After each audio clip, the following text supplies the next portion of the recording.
વગર તપાસે છેડતી કેવી રીતે દાખલ થઈ? તમે જોઈ છેડતી? તમે જોઈ?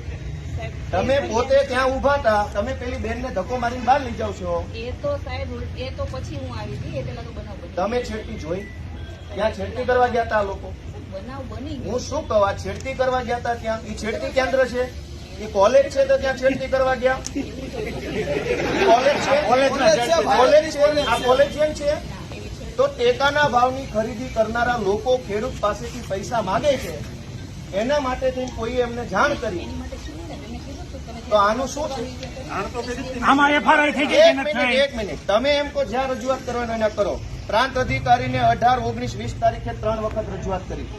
આરએસસી કલેક્ટરને 18 ને 22 તારીખે 2 વાર રજૂઆત કરી. કલેક્ટર સાહેબને 24 તારીખે મેં રજૂઆત કરી.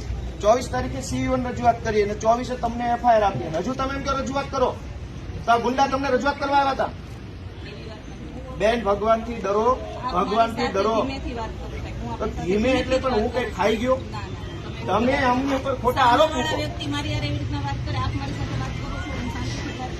બેન, તમે છેડતીનો આરોપ કેવી રીતે લગાવ્યો એમના ઉપર? હાલો, પગે લાગુ. લ્યો, છેડતીનો આરોપ કેવી રીતે કર્યો?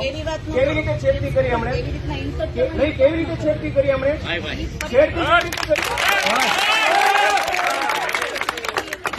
ફરિયાદીનો બધું કે છે, મેં કીધું પગે લાગુ.